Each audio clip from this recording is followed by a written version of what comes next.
And I'm also going to turn on live transcripts just for anyone who might need that. Right. So Jason, if you're ready, we can just go ahead and get started. Awesome. Alrighty, so welcome everyone. Thank you again for being here today and for joining in. We're really excited to be joined, to kind of have this new edition and kind of return to our Black and Comp Bio seminar series this year. Today we have, usually these Black and Comp Bio seminars are just a platform and way for Black scientists within the field to kind of show a little bit about their work. It could be a seminar, it could be a workshop. We've had everything in between, postdocs, faculty, industry scientists, educators, and more kind of join us last year, and we're really excited to return this year with new speakers and some really great topics. So today we're joined by Jason Williams, who is from the Cold Spring Harbor Laboratory. He is the Assistant Director of External Collaborations at Cold Spring in the DNA Learning Center, where he works to spread hands-on biology education internationally.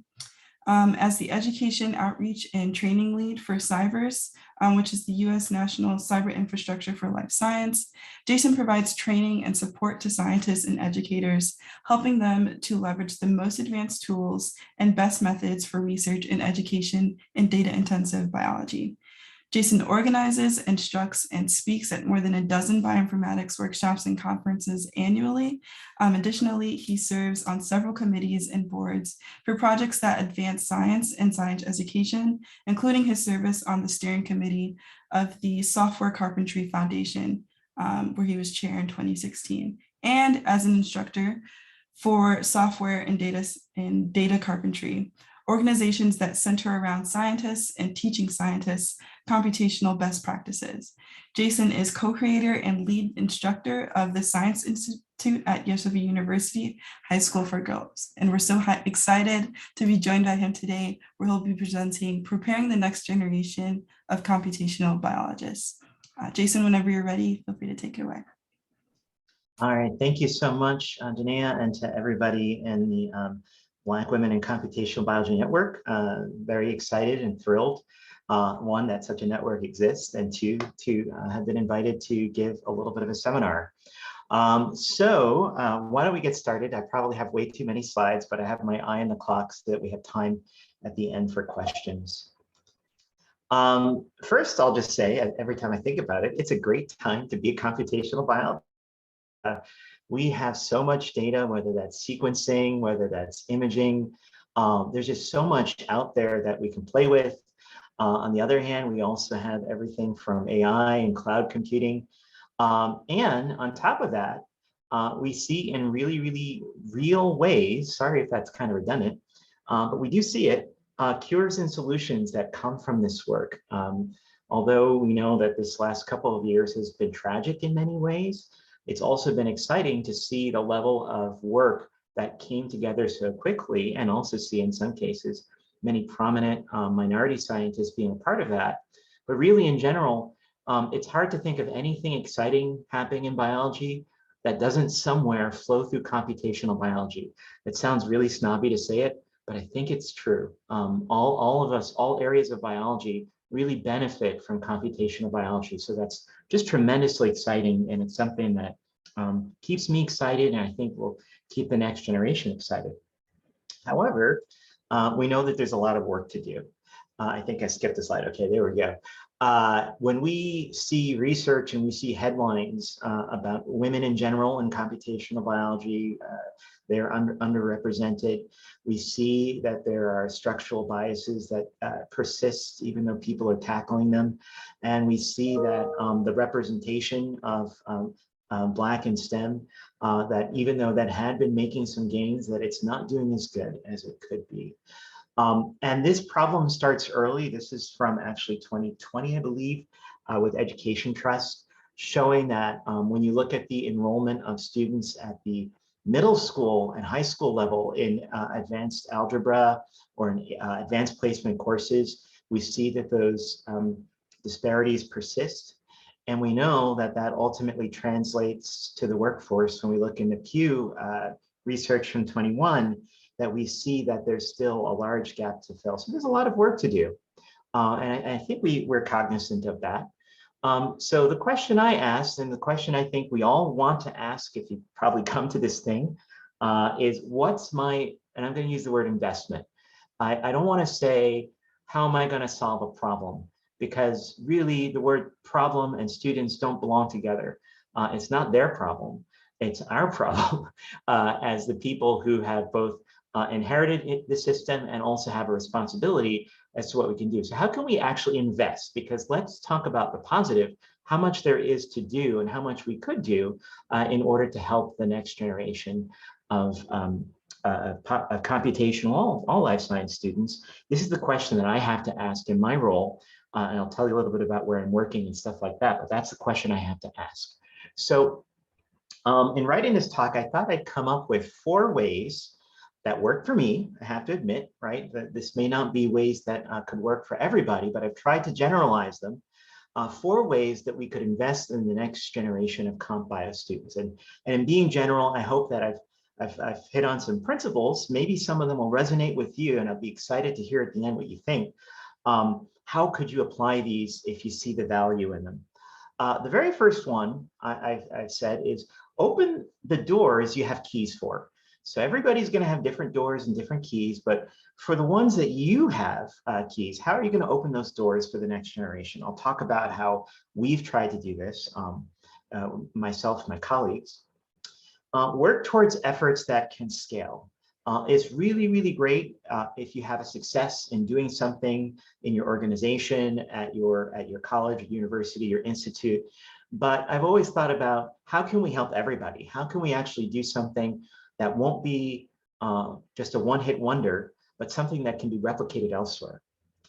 3, invest in individuals. It's so important at the end of the day, and I think many of us get the most joy from helping an individual student and watching them progress and seeing their success. But I think that in order to invest in individuals, you also have to contribute to building communities, because really individuals need the support of communities. And that's even more true when you're talking about scientists who have been minoritized, who have been marginalized for whatever reason. I'll talk about how we try to do that. And then finally, see the light at the end of the tunnel. You have to have something to hope for or something to aim for in order to get there. So how do we do that? Well, let me step back and talk about where I am right now. So I am at the Cold Spring Harbor Laboratory DNA Learning Center. I've actually been at Cold Spring Harbor Laboratory, I think it's like 17 years. I think probably next week is like my work anniversary, somewhere around that, like a number of years I've been here, long enough that I got a lunch once for being here long enough, and soon it'll be time for, we get a dinner at 20 years. But at the Learning Center, we do hands-on education for molecular biology and bioinformatics. We largely focus, we have a lot of focus on grades 6 through 12. Where I often focus is actually on undergraduate training, so for faculty. And we also produce lots of media, multimedia, that there are a whole bunch of educational resources for learners that come to our website and they're able to learn a lot more about biology, especially if they can't visit. This has been a very successful program, of which my contribution has been just a minor one. But on an annual basis, there are about almost 600,000 students we estimate that are touched by something that we do here. So we see about 30,000 students that come through the doors or that we visit in their own schools. We have a summer program, we have a research program for students, and then we also have several international programs, kits that people use in their classroom that were based upon things that we've developed, and also online tools that people use.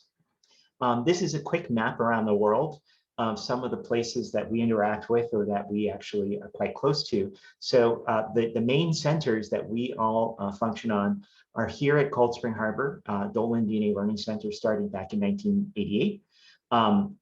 We pushed into New York City with the Harlem DNA Lab in 2008. And just this year, well, we opened Regeneron, which is a little bit north of New York City, in 2019, but everything, as you know, posed with COVID. And just a few weeks ago, we opened DNALC NYC in Brooklyn. And in addition to these, there are centers all over the world which have either built on our model in collaboration with us or who have licensed some of what we do. So it's really an international program that is involved with all of our educational efforts, and it helps us to have that extended reach. So let me talk about then all of that I needed to share at least that much background to talk about, well, what are the keys that I had being in this position and working within this organization? And in terms of opening doors, well, the one that I'm going to talk about in this little segment of the talk is on, keep skipping ahead, faculty education in computational biology. So if you're like most biologists, including myself, being a biologist meant looking down a microscope. That was great. That's how we started. But for those of us who ultimately went down the computational path, we obviously needed to know about computing. But really, I'm not going to be snobby again and say that every biologist is a computational biologist. But I'm going to say again that computation is relevant to almost every area of biology. And so what that means is that most biologists that I work with certainly realize that there are computational skills that are now really essential to what they do and that they need to learn more about. This transformation is really recent. So if you think about some of the other sciences, some of the major things that have happened in other sciences, the first, just before Galileo, he used Lippershey's telescope, 1608.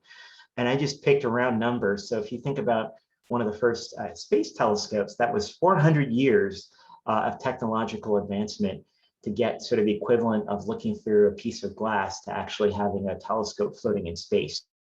You were using a notebook to record your findings with Lippershey, and you're using a hard drive, right, for Kepler. Well, in 40 years, biology has made at least the equivalent leap, right?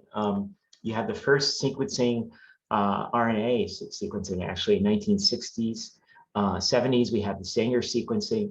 And then probably the Solexa, which gave rise to Illumina, is probably the first time where we really say we had the beginning of high throughput sequencing and the transformation of biology really into a data science as far as molecular biology and sequencing went. So that's 40 years that transformation had happened. That's super, super recent in terms of what it means for our ability to educate students and to keep up. And as many of us know, the change hasn't slowed down at all, it seems. So faculty really feel this bottleneck acutely. This is a problem that they're facing. So what can we do, or what did I do, or what was I involved with? Well, this is an NSF-funded project, a research collaboration network for undergraduate biology called NIBBLES, which is the Network for Integrating Bioinformatics into Life Science Education. And there are a number of us who participated in this project, and we're interested in bioinformatics and faculty and student preparation. How were faculty including or not including bioinformatics and or assessing that in their teaching? We did a while ago a survey, which to our knowledge is the largest undergraduate survey on that topic of bioinformatics. And trying to understand how do faculty work with that topic. Do they think it's important? Do they think they have to know it? And then how do they actually do it? Well, what we found out from that, and this is already published in PLOS One, is that 95% of the faculty members thought that, yeah, bioinformatics is important. But only 32% of faculty actually said that they were including bioinformatics in their teaching. So that's a big difference of people who think it's important and people actually doing it. When we looked, the thing that was holding most faculty back was that they themselves were not trained. So what this means is that for most of us, when it comes to an undergraduate education in the US at this time, most students are not going to have a faculty member who feels like they can teach this subject to a significant degree, which means that there are a lot of students that are not going to get exposed to it because the faculty lack the training in those areas. And in fact, when we looked at the number of students, rather the number of faculty who reported, that they had increased barriers to teaching it, those respondents who were underrepresented, they were almost twice as likely. 42% of them said they experienced those barriers versus only 28% of non-URM faculty. This is the equivalent of a PCA plot. It's actually a correspondence analysis that you do for this type of qualitative data. It's hard to look at because there's so much going on, but let me just sort of paint the picture. The important thing here are these green or these colored ovals talking about the different groups of faculty. So each color represents either an associate's or baccalaureate's or doctoral granting or master's institution. And what you see is that there's a spectrum from those that only grant, a Bachelor of Science to those that grant a doctoral institution. These little triangles are different qualities that those institutions have, like teaching dedicated bioinformatics courses is more closely related to being in a doctoral institution. Or, for example, having formal training in bioinformatics, you're more likely to be in one of these. But if you're at an associate's granting institution, which community colleges and associate's degrees do support more minority students, they're out here more likely to be associated with not having no training in bioinformatics and not integrating in any way into their teaching. What we also found is that although biology faculty, so life science faculty, as you go through the years, and you ask them, have you had any formal training in bioinformatics? In the 1980s, very few faculty had any formal training in anything that you would call bioinformatics. By the time you get more recent, almost half the faculty have that training. So that's what you would expect. But if you ask them, listen, are you actually teaching that in your classroom? It's almost the reverse. Newer faculty, although they are better trained theoretically in bioinformatics, they are the least likely to actually integrate it. And that's probably not what people happen. I've heard all the times of, oh, we're hiring a new person in our department who knows bioinformatics. But oftentimes we suspect that those new faculty may not have the tools to teach those the bioinformatics knowledge they have or the support. Maybe they don't have authority to change the curriculum. So we're actually wondering about that. But yeah, those faculty, so those are the faculty in purple on this graph. And basically, they're a separate group. They don't mesh with the others. They're less likely to integrate. So we are actually working on. I'll mention it here. Maybe you'll get a survey from us in the next couple of weeks. We're working on a version 2 of this survey to do an update and see what's changed, and also try even harder to incorporate additional minority faculty. So anybody who's interested in that and wants to help, let us know. And we want to get the word out about that. That should be launching soon. A related, also published study, it's a different network, different funding source, also NSF.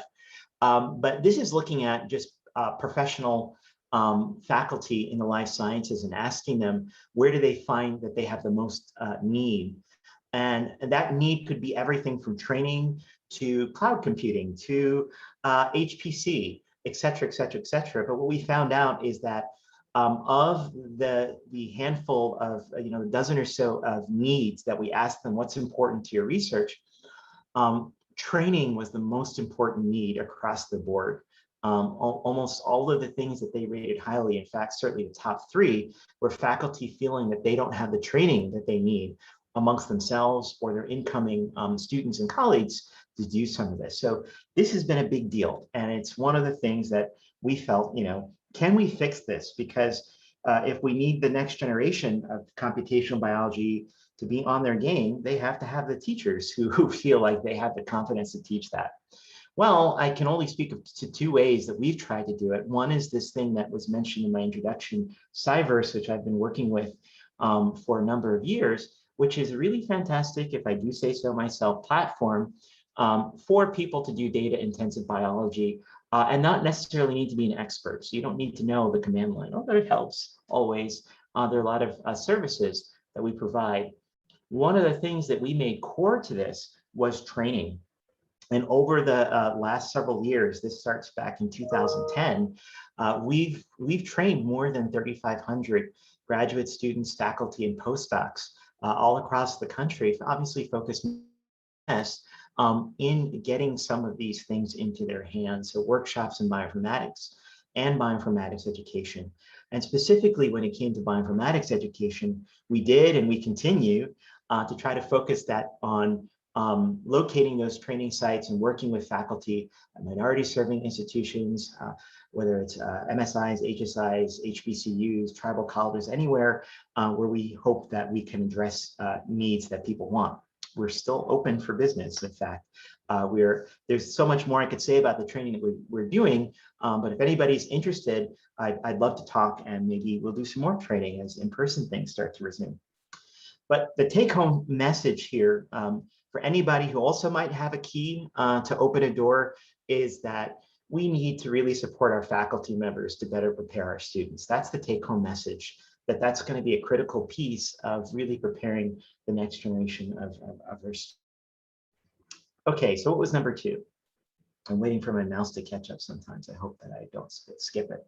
Well, number 2, I've got a comment about Cold Spring Harbor. It's a wonderful photo that somebody painted. I hope you all come visit. But one of the things you'll notice is that, well, probably wouldn't, I don't know if you could tell, but we really don't actually have students here. We have a small graduate school, which is wonderful, but we don't actually see, as a university would, large numbers of undergraduate students. That's not, the campus is primarily research institution. What that has forced us to think is that when we do something, we want to do things that are going to be distributed and scaled nationally. And so when we are thinking about the idea of how can we work towards things that scale, we thought about how can we make it easier to bring computation into the classroom. And we had a number of requirements, and these are sometimes don't always get mixed, but I think that this is a formula that really works well. The very, very first bullet there is that we've always strived to mix, pardon me, mix computer and lab work. So if you want to stimulate an interest in computational biology, there's different things you can be aiming for. Maybe you really want a computational biologist. And those people might show up on your doorstep as soon as you say, hey, this is Comp Bio, we're going to learn Python today. I know because I've taught those classes, and when it's self-selected, you get that kind of student that really loves those types of puzzles. But the greater number of people may not even know that they have an interest in computational biology.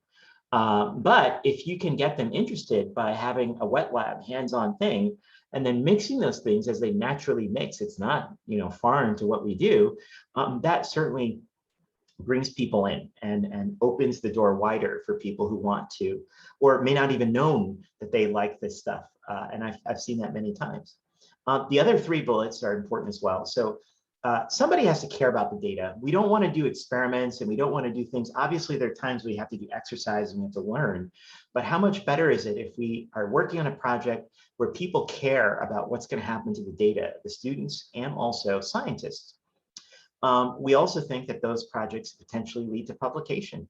That becomes difficult because how can you do that for more than a handful of students? And then that's linked to that last bullet on scaling, that we need things that lots of people can join in on. So one of the ways that we've done this over the last few years at the Learning Center, and one of the most successful ways, is this thing called DNA barcoding, where students go out and they identify unknown organisms. And we started in New York City with something we called the Urban Barcode Project.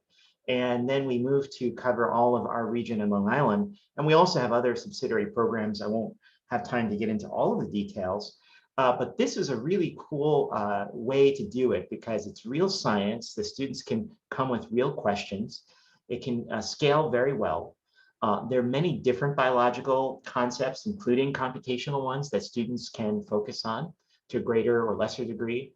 Genetics, ecology, bioinformatics, those are all listed there.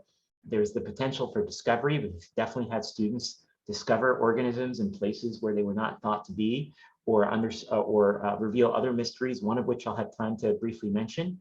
And it's accessible to students who normally would have no access to research. So it's really a fantastic experience for the kids. They will collect samples. do DNA and PCR, DNA extraction and PCR, sequence it, and then do all the bioinformatics steps to get a barcode identification. And they work with either foods or herbal specimens, herbal medicines, or sometimes living specimens. The key thing here was to build a bioinformatics tool that would be accessible to them. So we actually have this rather sophisticated platform. This is work that's supported through CyVerse, where we built a number of straightforward, what classroom-friendly workflows, but they really cover a big breadth. The DNA barcoding is going to be that thing I mentioned, the blue line, where you go and do the blast searches and the multiple sequence alignments and trees. But we also have tools there for RNA-seq and also for microbiome analysis. And then you're actually using HPC and cloud. Students don't necessarily know that, but we're giving the students the opportunity to work with the same tools and data at the same time. So all of those other things that are underneath, those are sort of little, I don't want to call them, I don't know if an Easter egg is the right way to say it, but they are the seeds that we get students into these things. And then the next thing is, hey, you want to see how this works in a different interface or in a different platform. You want to learn how to code so you can build something like this yourself. So that's a little part of it. Make sure I didn't skip a slide because I don't even know my slides. Okay, great. One of the stories of this is actually way back in the beginning, our first time going at this barcoding project. These students here, which were from a school in the Bronx, they were working on looking at traditional medicines, and they did something very simple, which is to go to different medicine shops, whether it was a traditional medicine shop or a CVS or a Walgreens or whatever, and just take products off the shelf that said they were ginkgo supplements. What they found, looking at the barcodes and using DNA Subway, is of all the samples that they could sample, there was no ginkgo in any of these herbal supplements or teas. No ginkgo DNA that they could detect, only rice powder or grass or anything but ginkgo. And in fact, this was confirmed later on by the New York State Attorney General. So it's a cool experience that students could go in, ask a question, and come up with this answer. I don't have time again to go into all the details, but this is a wonderful project because essentially I'm going to go backward, using this workflow and DNA Subway of extracting DNA, doing the sequencing, using the Subway, we've got it really, really low cost. It's very, very robust, and students can pose 1,000 different questions and not repeat themselves. So it's a really fantastic way to get them into an authentic research experience. We've worked with thousands of students, generated lots of DNA data, including data that we then have the students publish on GenBank. So again, they're touching the full pieces of this scientific workflow. I won't have time to go into other things that we do, but this blossoms in as you talk moving about beyond high school students to, really doing even more sophisticated things with, other types of workflows, getting them to use things like Jupyter or R, getting them to understand and get really into the world of computational biology, because you've invested in something that can scale and can be reached at multiple levels and that is classroom friendly. So the take home from that is, if you want to do something that's going to scale, if you want to get students involved, really think about what it means to optimize for the classroom your bioinformatics tool. An introduction to computational biology that's a Linux terminal, or that doesn't involve any wet lab or anything that would get the students knowing why they should be interested in it, that's going to lose a lot of people. And so this, I think, has been a winning strategy. Okay, getting towards the end, I think I tried to do this in like 40 minutes or so, and I'm probably looks okay. See if I don't eat my words. But number 3, invest in individuals and build communities. What do I mean by that? Like I said, I really think that having individual students that you can focus on, which is again a problem for us at Cold Spring Harbor. Being a science center here at the Learning Center, we typically would see students for a classroom field trip.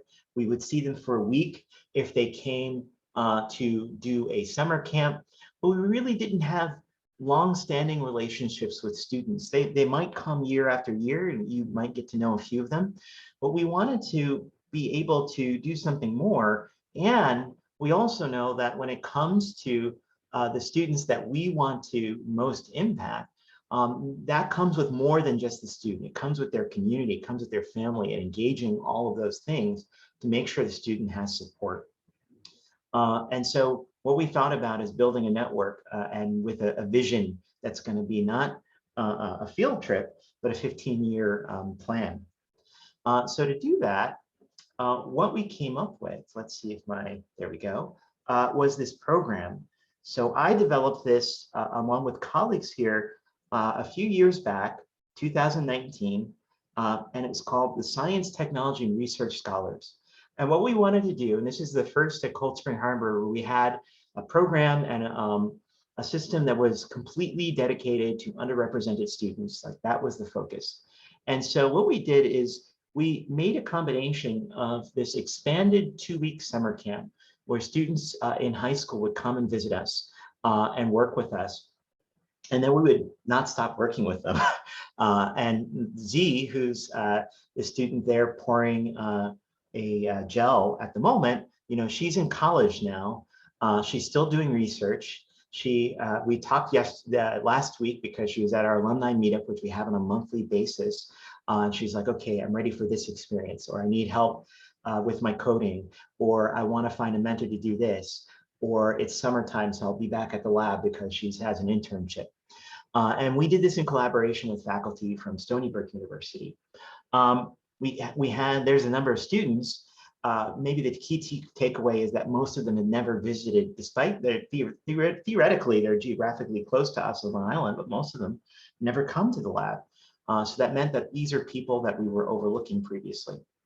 It's wonderful to get their experiences. There's just one quote, we got 1 million of them for one of our students, but getting those students to understand that research could be something they do in the future. And also, the course is entirely taught by minority scientists, and they really get to interact with people and build that scientific identity and see themselves as science, which we know from the education literature is one of the key factors to actually getting them to persist in the sciences. The vision of this is to build and integrate existing programs that we had here, to highlight the STEM careers that could be opportunities for these students and get them to interact with role models, really have something for them to do in each grade, 9 through 12, and then really keep working with them all the way to the point at which we can hire them back. Now, we know that not every one of them will come back to work with us at Cold Spring Harbor, but if they go through that program and they're qualified to work wherever they want, and ideally from our perspective in a STEM field, then we really have done our job. And that's going to take 15 years to find out. And Z is a little further along, so we're watching her. Just to give you an idea of how the program works during those 2 weeks when they first come to visit us, it actually starts with their families. So they don't come to the lab by themselves, they come with their family so that everybody can know who are these people I'm going to give my kid to for the next 2 weeks. For me, speaking as an underrepresented person, yeah, that is the question that mom is going to ask. Who? You want to do what? You had to convince your parents, right? And so for them to see that it's a safe environment, and for them also to see that they're interacting with scientists who look like they're from their communities, that's a big thing. That provides a level of comfort. During those 2 weeks, we do as much as we can. So they are doing labs with us, both wet lab and bioinformatics lab. They are hearing from guest speakers at the lab, and they're also taking a full college tour. So we're really trying to expose them to as much as we can. The idea of this program, and even the idea of it being 2 weeks and not, for example, an 8-week program, is essentially, if this is your first time, and if this is your family's first time, right? Your family has never sent you away to anything, or you've never participated in that, the idea of sending a student off to some other state or to some other thing for 8 weeks is a barrier, right? So these are local students at the moment, predominantly, and it's a reasonable amount of time to get them started. And then it ends with them presenting what they've learned and their experience back to their friends, back to their family. So they're an integral part of it, to the point at which if a student is missing from an activity that they didn't show up for a call or whatever, the parents are already emailing me like, oh, he didn't show up. I will talk to him, or I will make sure he's there the next time, so you start to build that network where everybody is involved. And that's really super important to build that community aspect. Other activities that we did and that we continue to do is to get the students, again, building scientific identity, but also imparting to them a responsibility to give back. So what we did this year, which was last year for COVID, is we had the students, when the vaccine was coming out, talking about and thinking about how can we reduce vaccine hesitancy. And so what we and the students put together was a series of interviews, including with several directors of NIH institutes, and had the students interview those directors who made time out of their schedule to talk with high school students about any and every topic that had to do with the vaccine. Because in our area, we're predominantly going to be Black and Hispanic students, we also did this in collaboration with an Indian school in South Dakota so that we could have a full representation of different perspectives and different questions. And the students were also able to bring their own creativity, where some of them did things like TikTok videos and dances, some of them did animations, some of them did interviews with their own family. So these are all elements of it. And we're going to do programs like this every year where the students are going to do interact with scientists. We want them to feel as comfortable walking into a lab, talking to a scientist as they do now walking into, talk with their friends or go to school. Those are things that we want to see them as part of building that identity. And I can tell you, when you now look at the individual students, I could name several of them. I'm not going to put them on the spot, but you see them feeling, when they come to Cold Spring Harbor, feeling like they're home, like it's a part of their extended family and that they're welcome there. And that's what we want, The also thing that goes on, to enable all that is the monthly meetups. So every month we've got mostly virtual, but a few in-person events, so that we are contacting every single month. We're both doing this project, but then we're also, okay, here's a research opportunity. Here is how to write your college application essay. Here is how to ask for advice if you're having trouble.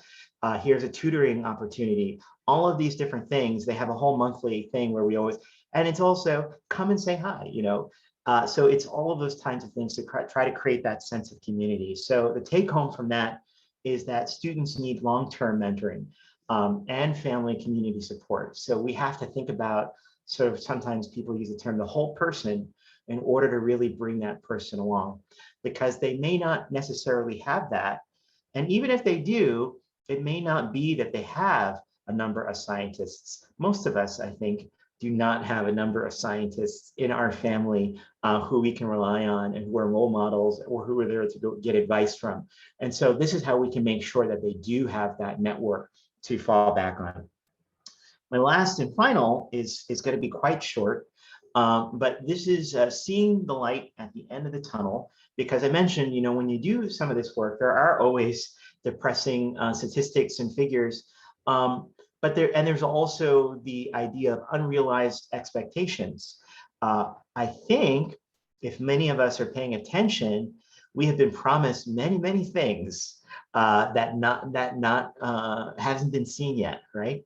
I could say a lot, but really the work isn't over until everyone succeeds. Rather than, this one is a little bit less formal, rather than go into it too deeply, I'll direct you to a white paper that we just put as a preprint a couple weeks back, called Building Back More Equitable STEM Education. And that will say it better than I can in the few minutes that I have left. Really, we know a lot of the ways that we can improve undergraduate education, and that we can see that light at the end of the tunnel, but we don't do and we don't implement them. And what I wanted to end with, as I also give thanks, well, I'll end with the end of the slide. I'll skip ahead and I'll skip back because this should have came at the end. I wanted to end with saying this, and then I'll selfishly promote another opportunity I hope someone will help me with, is that we need to see the light at the end of the tunnel, but we can't get blinded by it. And what I mean by that is, what I think happens sometimes is people point to a successful program or a little dot on the map and like, ooh, this works. And that's really, really great. And it is, and it does work, and it is great, and that's wonderful. But it's only working sometimes for 20 people or 30 people or 100 people. And we've got to do things that are going to work for everybody, right?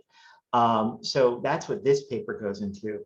And then and what I meant, what I said, I keep going back and forth, but thankfully, I can do that, right? With my arrow keys here, the work isn't over till everyone succeeds. There's a lot more to do, right?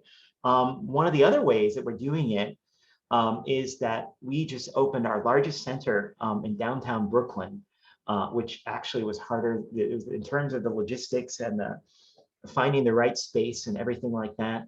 It was harder than the project that we did in China. But the Learning Center at NYC, as a collaboration with City University of New York, and was the ribbon cutting with the new mayor of New York, Mayor-elect Adams, was just the other week. We also restarted the Regeneron program now that we can have people in there. So we're in the first school system in the country, really trying to provide these opportunities and scale these opportunities. And then I had this selfish slide, which is we're hiring there. I'm leading up this search for an assistant director who's going to help us do even more. So if anybody is interested in a job like that, please check that out and talk to me. But I want to end then, you got my quote, with thanks both to my colleagues and also really all of the projects that make that possible, including the funding behind it from NSF, because it really is a big job. It's a big task. And even though there's a lot of reasons to be helpful, to be hopeful and see that we can do this, we've got to keep working because there's so much work to do. So with that, I'll thank you and stop sharing. And then I am happy to have any discussion or take any questions. It's been a pleasure to speak with you and be with you all today. Thanks again to the network for having me. Awesome. Thank you so much, Jason. That was a really fantastic presentation and display of all the work you've done with your team. And I think something that's really incredibly important to many of us here on the call. We'll go ahead and open up the chat, or if you'd like to unmute and ask Jason any questions now. Questions, comments, reactions, all of those are welcome. All right, I'll go ahead and read one from Travis. Really awesome talk, Jason. Between things like CyVerse's own workshops and the carpentry style workshops, it seems like open education at the graduate research level is gaining steam. What is the case regarding open education at the undergraduate and lower levels for bioinformatics/comp bio? Is there collaboration across universities or colleges on open education courses in this area? That's a great question. I'm going to be, unfair to say that there's nothing out there, but I feel like there's not as much out there as there needs to be, because I see people trying to repurpose, for example, you mentioned the carpentries, which I've always been a big fan of and continue to work with, but people trying to repurpose that because, whatever might constitute the computational biology curriculum is not in a textbook really, and it changes so quickly that it's not easy to get around. At the same time, the reason why the carpentries have been successful, and I should also say that you should host Dr. Carrie Jordan, who is, if you haven't already, who's a wonderful speaker and will speak to that. The reason why that's been so successful is because why should 600 faculty across the country all write their own computational biology curriculum? Why can't there just be one? And so in fact, the carpentry curriculum is managed on GitHub because everybody can push and pull. You can, if you want your version of it. So it's definitely the idea of open educational resources is a very powerful one that probably should be brought more into the undergraduate level. Another element of that, if you read the white paper I mentioned, certainly not exclusively our work, but in undergraduate life science education, probably STEM education in general, there is one gold standard, and that's a CURE, course-based undergraduate research experience. So if you're not familiar with that, as I am every day, please look into that.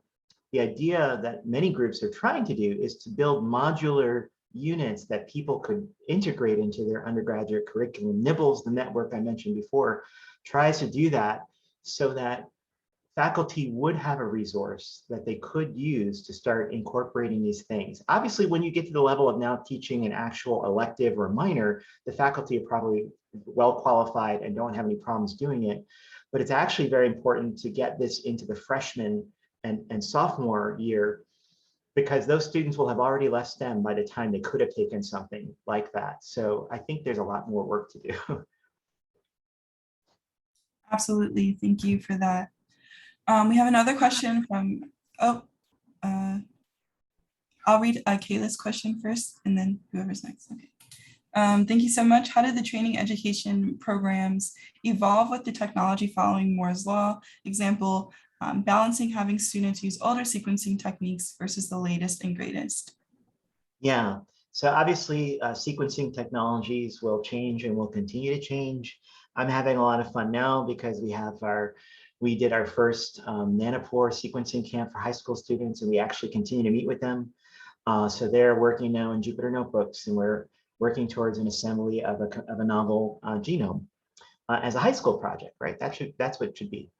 I think that just like with any subject, it's just important to be able to separate out the foundational concepts like data quality. What does it mean to assess a sequence, whether it's been a Sanger sequence or a PacBio sequence or whatever, really making sure that at least introductory curriculum pays more attention to fundamental concepts and core concepts, and not get so worried about, okay, there's yet another 5-letter acronym followed by SEQ, and we need to learn that one next. You probably don't.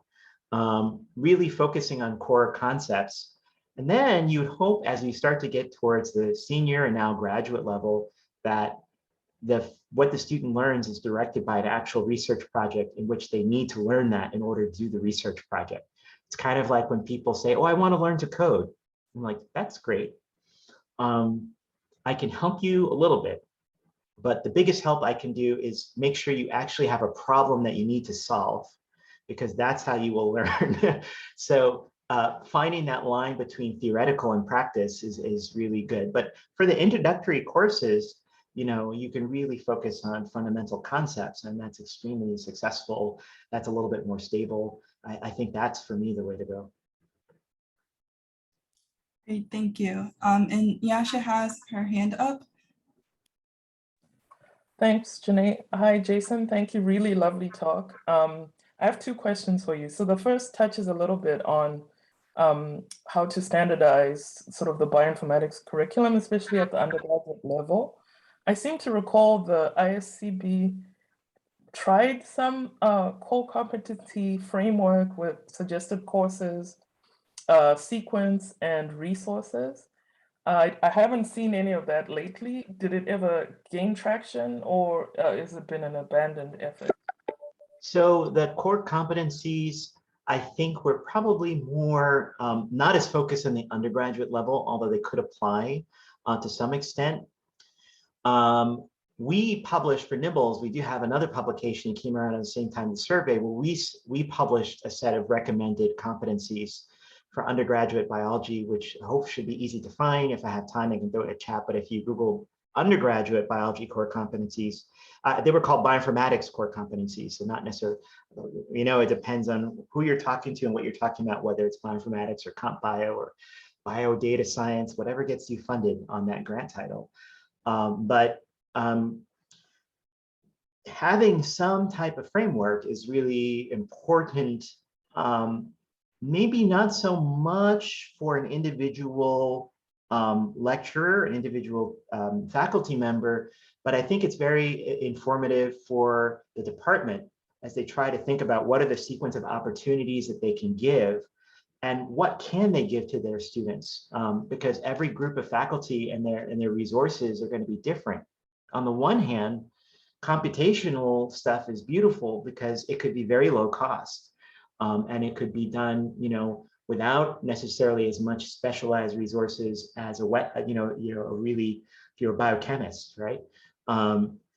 So there are opportunities there, but we still see, and I still think that it's a lot of times many of the faculty that we need to feel confident and to have that training, that they would start bringing this into the curriculum, aren't necessarily there yet. And I think there needs to be a gigantic push. And it also needs to be seen as not separate. There's not a microscope biologist. There's not a computational biologist. It's just biology. And so these are elements and tools that we bring into them. And I think moving that direction is very positive. But I'm happy to work with people who want to do more in building that better than it has been so far. Thank you. The second question was, you touched on having a few more international sites. Do you have an example of how, say, rolling out a learning center type thing in an international context worked well? And were there any particular challenges of scaling that up to be more global? Sure. I'll talk quickly about that so we have time for more questions. The newest international one is in Nigeria. Godfrey Okoye University in Enugu State. That is going along slowly. Obviously, they started just at the beginning of the pandemic, but they are still working and doing well. That worked because the person who's now running it was able to be with us for some time, getting his master's degree here in the US. And so he's able to take that back to Nigeria, and having been embedded with us to try to make that center work. And it's also supported by faculty who has a dual position at Bowie State University and HBCU in Maryland. So that is a small scale thing that's working, and that we're sending them and collaborating with them, and we keep pushing it. It's really, really hard to start a new center. The biggest one that we have is the one that we've done in Suzhou, which is a city focused on biotechnology in China, a few minutes out, 40 minutes by high-speed rail outside of Shanghai. It takes a lot of effort because the people there have to see the vision and the purpose of what you're trying to do. But we've had fun teaching there with the collaboration that we've had for a number of years in Beijing. It really is, it depends on a lot. It's not been popular in Europe, where hands-on science was not a popular thing that students felt that you needed to do, right? A science fair is actually a very American concept, even if science is not always a very American concept with the public sometimes. So it depends on culture, it depends on the individual people who are involved and engaged with it, and the funding availability. The China one is supported very, very much by the government. The one in Nigeria, we work to support them, to get them to the level at which they can be self-sustaining. So it's a combination of things. I'd be happy to talk more about it because we want to make sure that what we build is not just for us. Great, thank you so much. We will get to Sav and Naz with their hand up, and then the rest of the questions from the chat. Sorry if I mispronounced your name. No, it was great. I'm a fan of Jason's works. I thought I would ask the question in person. So a really great talk. I was wondering what you think of mandates and incentives that funders and departments can have for faculty to spend maybe quality time or get trained or get mentorship to teach the bioinformatics course as well, or do more outreach, because the incentives are towards publishing and getting grants. And I see that people who want to really work in educational space have to apply for separate grants on mentoring or investigating, teaching to students at high school level. So it's really a lot of time that you have to separate. And if it's not a career incentive, unfortunately, I'm not saying that it's right, but it's kind of forced upon us. And if you have seen positive examples of change across any funding agency or department that is really doing things differently. Thank you. Thank you so much for that question, and always good to see you and others well, as close to in person as this medium allows. I think you're absolutely correct in noting that there are differences between people who want to focus on teaching and also research and the funding structures and the incentive structures. I would definitely hope that pushes in to infuse more computation in biology and teaching are incentive-based and not mandate-based. But I think a lot of our thinking was summarized in that Build Back More Equitable STEM paper, where we call for the funding of national centers that could support faculty in doing this, because essentially it takes a lot of resources. And there are a lot of things, if I tried it, I didn't see myself the point of funding 60 different colleges to do their 60 independent ways of doing this. I mean, there's something to be said for learning what might work better, but in large case, we know what works better. This is I don't want to say the wrong thing. When it comes to funding agencies, I think one of the difficulties with the funding agency is that in some respect, they're there to fund novel science. And that's great, right? But if actually, the science is pretty much settled on how we can improve certain things, there's almost that forcing into the mold that, okay, well, you should be doing, if we know this is the gold standard, but it's like, well, you can't get funded to even do that unless you also contribute to new knowledge about that. But it's kind of like, why do we have to keep digging in some areas? So there's a tension, I think, between implementation, in which we hope that there would be education policy that would incentivize just deployment of what we know works across the board, and that faculty could be supported much better than they are. I won't say more than that. I'll say read the white paper, because it goes into that, and it's a cloaked kind of policy statement, and we hope to do more about that. But I'll turn it back just in case there's time for one last question. But I'm always up to talk more about that, and with the hope that it can change. It can change. I've seen, as you asked for the example, I've seen departments that were able slowly to do that. It works. Awesome. Thank you for that. And we'll wrap up with, I'll try to combine Mihai's and Jamshid's question, which maybe could you address? So for these computational biology pedagogy efforts you discuss, is the focus solely on developing programming skills, or also building mathematical and statistical competency as well? And then Mihai's question was, what would you consider a minimal staffing requirement for maybe something like that? Okay, I'll answer. Let's see if I'm answering the right order.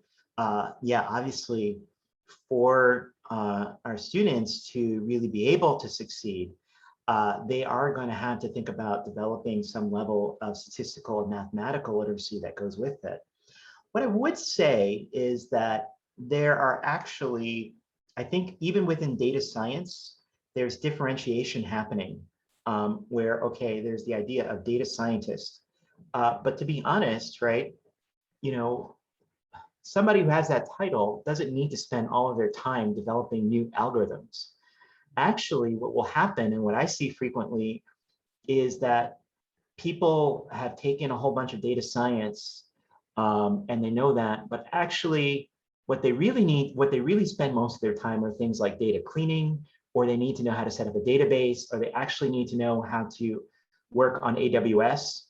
So there's a whole bunch of other skills that we often don't, there's some kind of lumped in there. Like, I know people who could probably write a new algorithm for alignment, because we need one of those. But if I needed them to scale that out and deploy it on AWS, and without spending more money than they need, they've never heard of it. They don't know what a Docker container is. They have no idea how to do reproducible science.